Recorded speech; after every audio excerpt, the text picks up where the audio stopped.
Bon, c'est sûr qu'il y a beaucoup de questions que vous vous posez. C'est le moment de les poser, on va les débattre tous ensemble. On peut parler de ce qui se passe en Kabylie en ce moment, on peut parler de l'autodétermination, on peut parler de ce que fait le GPK, de ce que fait le MAC. N'hésitez pas.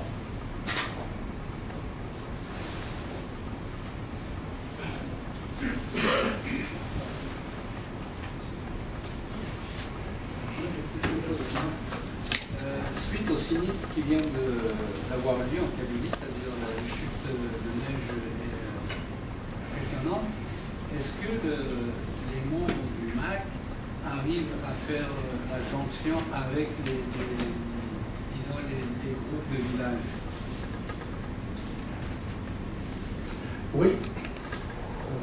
Vous pouvez le voir sur Siwel, sur le journal Thermourth et ailleurs, que le MAC, il travaille en collaboration justement avec les comités de village. C'est-à-dire que là où il va, il contacte d'abord les représentants. Mais bon, comme je disais tout à l'heure, les comités sont fragilisés ces dernières années, il faut se le dire, et c'est pour ça que nous appelons à les reconstituer et même à leur donner des pouvoirs plus élargis et pour qu'ils travaillent de façon proactive, c'est-à-dire de façon organisée et planifiée. Mais bon, on les contacte toujours et on les encourage.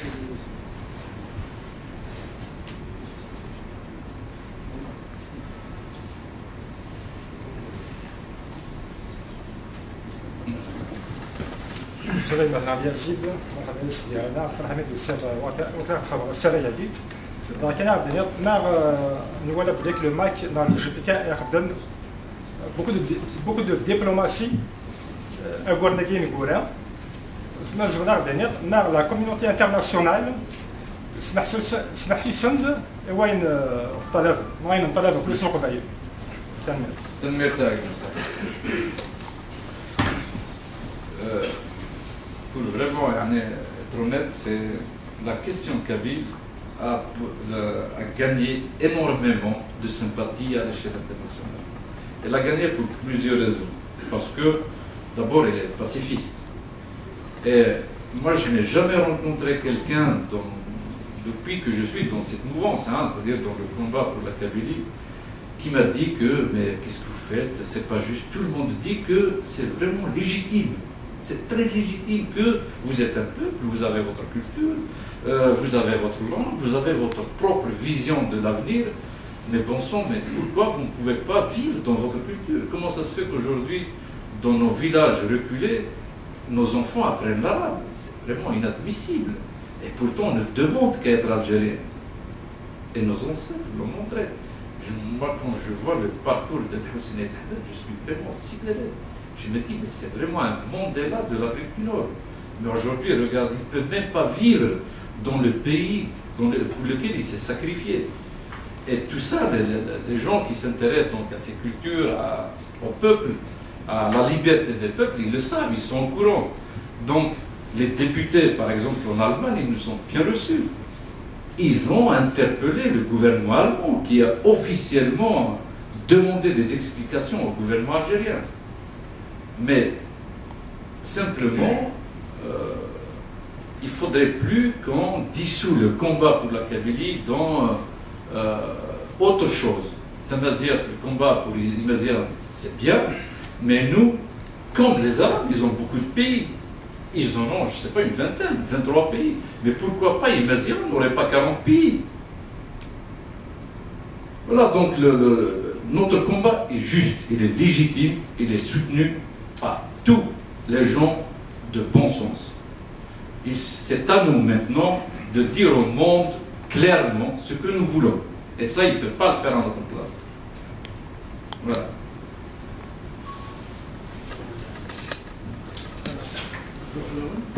C'est par rapport au référendum. Pensez-vous en état actuel des choses qui pourraient nous être favorables, l'état actuel des choses, est-ce que le référendum pourrait nous être favorable? Si jamais le gouvernement, enfin le régime accepte d'organiser un référendum, n'avez-vous pas peur d'une humiliation pour le peuple kabyle? Est-ce que le MAC est suffisamment ancré dans la population kabyle pour pouvoir parler dès maintenant de l'idée d'autonomie ou de l'autodétermination. Merci. Merci. D'abord, le MAC n'est pas le seul impliqué dans l'affaire de l'autonomie de la Kabylie, c'est l'affaire de tous les Kabyles. Et vous dites, est-ce que la conjoncture est favorable? Comme je disais tout à l'heure, à quelque chose malheur est bon. Si dans un moment comme celui-ci, nous ne le rapportons pas à 99,99%, alors il faudra peut-être oublier la question.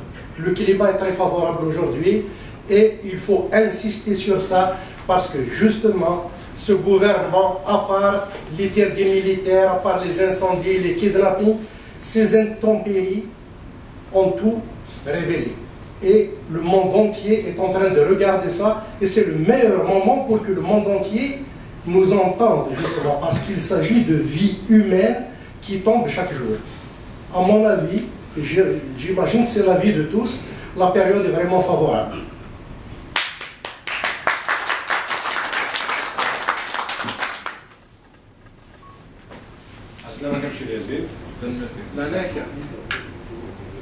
Je veux parler un peu de l'internationalisation du problème kabyle. Qu'est-ce que le GPK fait pour attirer l'attention des gens au pouvoir dans des démocraties? Je ne parle pas des députés de l'opposition, je ne parle pas des associations à but non lucratif. Est-ce qu'il y a un député au pouvoir en France dans le parti de Sarkozy qui a pris position officielle par rapport à la cause kabyle? Est-ce qu'il y a un député qui est avec Angela Merkel en Allemagne qui a pris position? La même chose ici, les conservateurs ou les démocrates aux États-Unis. Ça, c'est ma première question. Ça veut dire des vrais soutiens officiels, des soutiens qui engagent un État par rapport à la cause kabyle. Et une autre question, pourquoi, là, c'est la politique, là, et c'est le cas, pourquoi ce réflexe de demander à Alger? Pourquoi toujours aller demander l'autonomie, demander l'autodétermination? Les Kosovars n'ont rien demandé à Zagreb, mais pour l'indépendance. Il y a plein de peuples comme ça. Pourquoi ce réflexe? On lui demande la permission. Est-ce qu'on n'est pas apte à décider où Hadna? Merci. La question est pertinente. La France. La France, c'est un pays particulier vis-à-vis de l'Algérie. Effectivement. D'accord. Entre l'Algérie et la France, il y a une passion. C'est une histoire d'amour avec son côté positif et son côté négatif. Donc, la France, ce qu'on a en France, c'est notre population. C'est la population kabyle. C'est ça notre force en France. Ça sera ni Sarkozy, ni un député de gauche, ni un député de droite, ni un député du centre. Le jour où les Français verront que les Kabyles ont réellement décidé de passer à l'autodétermination, les choses vont se décompter toutes seules. Ils vont nous rejoindre. Maintenant, par rapport à d'autres pays,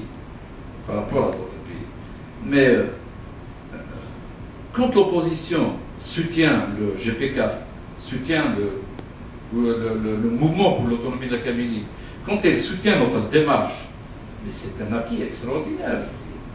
C'est un acquis extraordinaire. Maintenant, aller demander, par exemple, à Angela Merkel, lui dire, mais Madame Merkel, elle est tenue par des obligations. Les Algériens viennent d'acheter pour 10 milliards d'euros d'armement d'Allemagne. Elle ne va pas comme ça d'un seul coup, mais le fait de faire passer l'interpellation par le Parlement allemand et de la présenter au gouvernement algérien, d'exiger une réponse, ça c'est beaucoup, c'est énorme. Ça veut dire que le gouvernement allemand reconnaît la présence du GPK, du gouvernement provisoire kabyle. En politique, c'est comme ça que les choses se font. Et on ne peut pas tout de suite, on est là depuis une année déjà demander. En plus, il y a vraiment de grandes personnes, de grands intellectuels à l'image de Barham Sassam, qui est vraiment l'un des plus grands écrivains du XXe siècle, écrivain francophone, qui dit « je suis autonome et je suis avec le mouvement pour l'autonomie de la Kabylie ». Ça, c'est des soutiens inestimables. C'est la véritable force qui va justement conduire le mouvement pour la Kabylie, le GPK, à une reconnaissance auprès de l'ONU. Mais simplement, il faut faire le travail qui s'impose. Et le premier travail que nous tous, parce que l'autonomie, ce n'est pas Alger qui va nous la donner. On n'a pas demandé à Alger de nous donner l'autonomie. On a dit à Alger, il faut organiser un référendum. On ne participe pas aux élections. Mais on n'a pas demandé la charité à Alger. Et l'autodétermination maintenant, c'est encore un cran un peu plus haut. C'est parce que le pouvoir algérien, comme ils ont fait pour le MCD, comme ils ont fait pour les FFS, comme ils ont fait pour le RCD, eh ben, on vous laisse tourner en rond. Ah, on va vous faire des problèmes à l'intérieur. Après 10 ans, après 20 ans, tout le monde en a marre parce qu'on ne voit pas de résultat. Il est où le résultat en Kabylie depuis l'ouverture démocratique? Il est où? C'est négatif. C'est négatif. Ben voilà. Au contraire, il continue à assassiner nos jeunes, il continue à arabiser, à islamiser de force. Mais c'est incroyable. La dernière fois, j'étais en Kabylie et j'entends l'imam d'une mosquée qui dit comme ça, mais il parle de nos morts. Ils disent qu'ils vont aller en enfer parce qu'ils ont écrit en français sur la pierre tombale. Il faut tout de suite écrire en arabe pour qu'ils retrouvent la paix, pour que ces âmes retrouvent leur paix. Mais c'est quand même, ils sont allés dans nos racines, mais c'est trop profond, il faut que ça cesse. Et ce n'est pas Alger qui va nous venir en secours, c'est nous. Et le peuple kabyle, quand il décide de faire quelque chose, l'histoire a prouvé, il va jusqu'au bout.